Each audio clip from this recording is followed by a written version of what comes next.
Chapter 9, Old Granny Fox by Thornton W. Burgess. Chapter 9, Reddy Fox Hears About Granny Fox.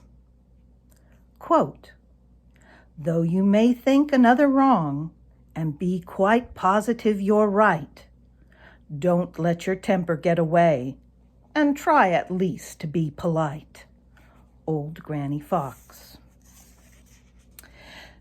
Sammy Jay hurried through the green forest, chuckling as he flew. Sammy was brimming over with the news he had to tell, how old Granny Fox had been caught napping by Farmer Brown's boy. Sammy wouldn't have believed it if someone had told him. No, sir, he wouldn't. But he had seen it with his own eyes, and it tickled him almost to pieces to think that old Granny Fox, whom everybody thought so sly and clever and smart, had been caught actually asleep by the very one of whom she was most afraid, but at whom she had always turned up her nose. Presently, Sammy spied Reddy Fox trotting along the lone little path. Reddy was forever boasting of how smart Granny Fox was. He had boasted about it so much that everybody was sick of hearing him. When he saw Reddy trotting along the lone little path, Sammy chuckled harder than ever. He hid in a thick hemlock tree, and as Reddy passed, he shouted, "Had I such a stupid old granny as some folks who think they are smart, I never would boast of my granny, but live by myself quite apart."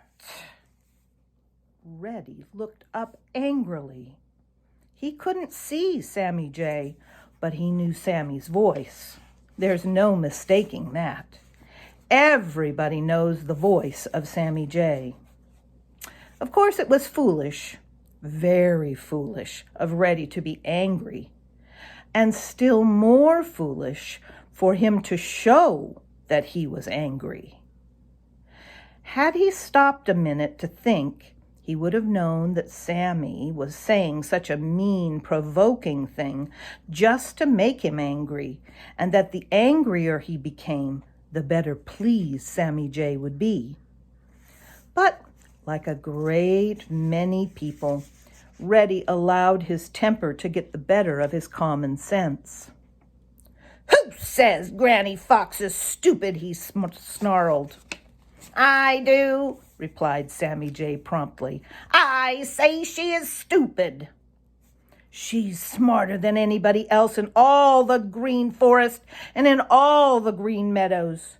She is smarter than anybody else in all the great world," boasted Reddy.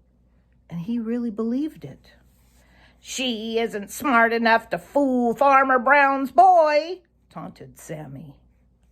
"What's that? Who says so? Has anything happened to Granny Fox?" Reddy forgot his anger in a sudden great fear. Could Granny have been shot by Farmer Brown's boy? "Nothing much. Only Farmer Brown's boy caught her napping in broad daylight," replied Sammy, and he chuckled so that Reddy heard him.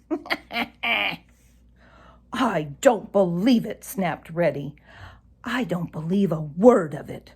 Nobody ever yet caught old Granny Fox napping, and nobody ever will." "I don't care whether you believe it or not. It's so, for I saw him," retorted Sammy Jay. You, began Reddy Fox. "Go ask Tommy Tit the Chickadee if it isn't true. He saw him too," interrupted Sammy Jay. "Dee, dee, dee, Chickadee! It's so, and Farmer Brown's boy only threw a snowball at her and let her run away without shooting her," declared a new voice. And there sat Tommy Tit himself. Reddy didn't know what to think or say. He couldn't believe it. Yet he had never known Tommy Tit to tell an untruth. Sammy Jay alone, he wouldn't have believed. Then Tommy Tit and Sammy Jay told Reddy all about what they had seen, how Farmer Brown's boy had surprised old Granny Fox and then allowed her to run away unharmed. Reddy had to believe it. If Tommy Tit said it was so, it must be so. Reddy Fox started off to hunt up old Granny Fox and ask her about it. But then suddenly a thought popped into his red head, and he changed his mind. I won't say a thing about it until some time when Granny scolds me for being careless, muttered Reddy with a sly grin. Then I guess what she has to say. I guess she won't scold me so much after this. Reddy grinned more than ever, which wasn't a bit nice of him. Instead of being sorry that old Granny Fox had had such a fright, he was planning on how he would get even with her when she should scold him for his own carelessness.